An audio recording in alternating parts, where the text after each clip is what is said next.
আচ্ছা, এখন আমরা দেখব physical equilibrium. Physical equilibrium physical equilibrium মানে কি? ভৌত সাম্যাবস্থা। তার মানে যেমন আমরা একটা সিম্পল জিনিস দেখব, ওয়াটার। ওয়াটারের তিনটে ফর্ম কি? একটা হলো আইস, এটা কি সলিড ফর্ম। ওয়াটারটা কি ফর্মে থাকে? লিকুইড। আর গ্যাসে কি হয়? স্টিম। এটা হলো গ্যাসিয়াস ফর্ম। ঠিক আছে? তো জলের ক্ষেত্রে আমরা দেখব যে ফিজিক্যাল ইকুইলিব্রিয়াম বলতে আমরা কি বুঝি। ঠিক আছে?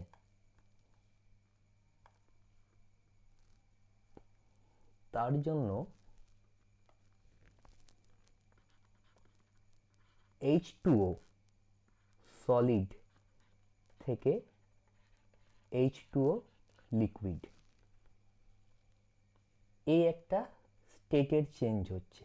আচ্ছা, ইকুইলিব্রিয়াম যখনই বলবো আমরা, ইকুইলিব্রিয়াম মানে যেখানে যেখানে ইকুইলিব্রিয়াম হবে সেখানে কিন্তু কোনো কোথাও সিঙ্গেল অ্যারো দিলে কিন্তু হবে না, সেখানে এরকম বোথ ডিরেকশনাল অ্যারো দিতে হবে আমাদেরকে।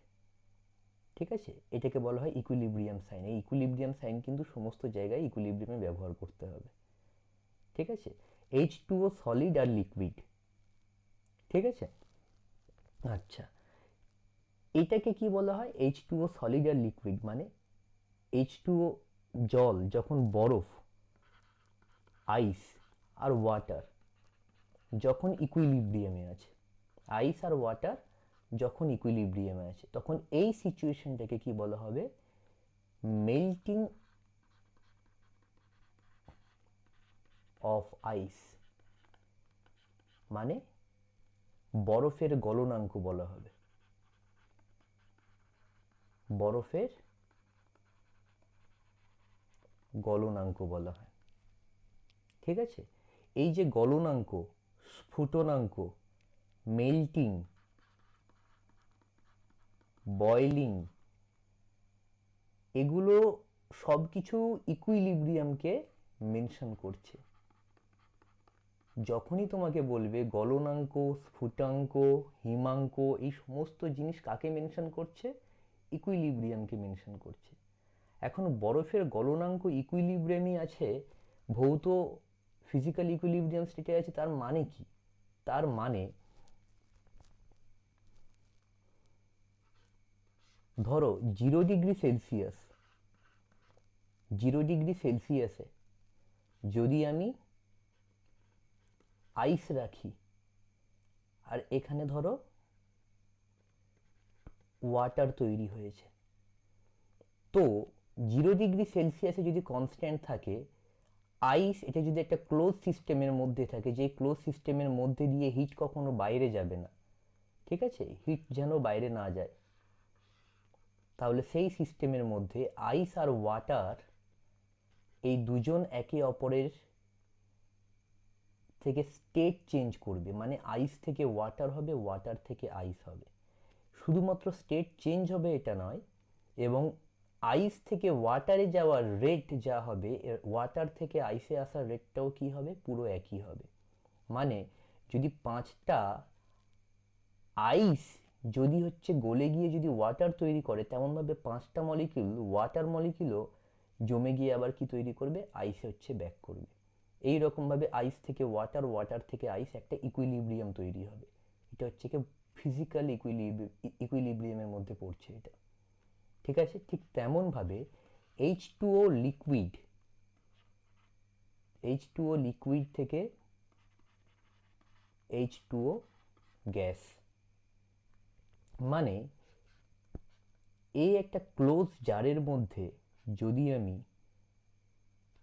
জল নিয়ে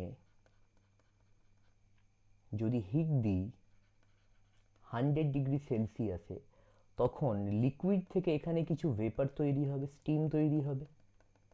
ঠিক তেমনভাবে একটা সময় কি দেখবো আমরা, এই স্টিমগুলো তারা কম্বাইন হয়ে গিয়ে তারা কনডেন্সড হয়ে গিয়ে আবার কি হবে, লিকুইড ফর্মে চলে আসবে। তো এখান থেকে ওয়াটার মলিকিউল যাবে স্টিমে, যাবে স্টিম আবার কনডেন্সড হয়ে আসবে লিকুইডে। এই দুজনের রেটটা কি হবে, সমান হবে। তো এই সিচুয়েশনটাকে আমরা কি বলবো, বয়লিং পয়েন্ট। এই সিচুয়েশনটাকে আমরা কি বলবো, বয়লিং পয়েন্ট। এক্ষেত্রে আমরা কি বলা হবে, মেল্টিং পয়েন্ট। ঠিক আছে। তো এই ফিজিক্যাল ইকুইলিব্রিয়াম বলতে বোঝায় ফিজিক্যাল স্টেটের চেঞ্জ হবে, একটা স্টেট থেকে অন্য স্টেটে যাবে। ঠিক আছে। ফিজিক্যাল ইকুইলিব্রিয়াম শুধুমাত্র জড়িত আছে তাহলে কার সাথে, ফিজিক্যাল স্টেট।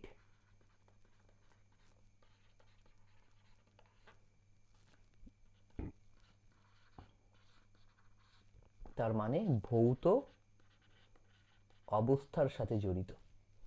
ভৌত অবস্থা কত রকমের হতে পারে, 3 রকমের। সলিড, কঠিন, লিকুইড, তরল আর গ্যাসিয়াস, গ্যাসীয়। এই 3 রকমের হতে পারে। তাহলে ফিজিক্যাল ইকুইলিব্রিয়াম দেখতে পাবো একটা পার্টিকুলার সাবস্টেন্স, যেমন দেখলাম শুধুমাত্র জলেরই 3টে জায়গার মধ্যে হচ্ছে কি 3টে ফিজিক্যাল স্টেটের মধ্যে চেঞ্জ হচ্ছে। ঠিক আছে। আচ্ছা, যদি আমরা বলি ন্যাপথালিনের ক্ষেত্রে,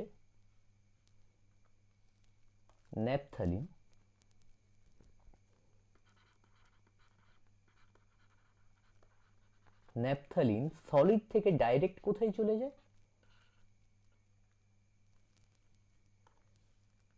সলিড থেকে ডাইরেক্ট যায়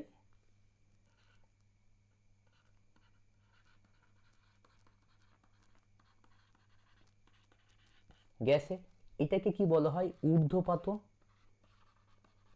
এটাকে বলা হয় আমাদের ঊর্ধ্বপাতন বা বলা হয় সাবলিমেশন। ঠিক আছে। তো এটার মধ্যে ওইটা যদি একটা ক্লোজ সিস্টেমের মধ্যে রাখি। আচ্ছা, এখানে একটা কথা মাথায় রাখবে, ফিজিক্যাল ইকুইলিব্রিয়ামের জন্য সবসময় আমাদের ক্লোজড সিস্টেমটা কিন্তু ম্যান্ডেটরি। যদি ক্লোজ সিস্টেম যদি না রাখি তাহলে ভালো করে দেখো, যদি আমরা জলকে বয়েল করতে যাই, যদি আমরা জলকে বয়েল করতে যাই তাহলে আমরা কি দেখব, যদি ওপেন সিস্টেমে করি, এখানে ধরো জল রয়েছে লিকুইড ফর্মে, তাহলে এখান থেকে কিছু লিকুইড পার্টিকেল থেকে যখন আমার গ্যাসিয়াস পার্টিকেলে যখন H2O আসবে, তখন সেই H2O বাইরের এনভায়রনমেন্ট বা অ্যাটমসফিয়ারের মধ্যে চলে যাচ্ছে, সেটা তো আর এখানে ব্যাক করে আসবে না কোনোদিন। তো যদি ওপেন ফেজে করি কখনো আমরা ইকুইলিব্রিয়াম দেখতে পাবো না। এক্ষেত্রে আমাদের ক্লোজড ফেজ লাগবে। ঠিক আছে, ক্লোজড ফেজ লাগবে।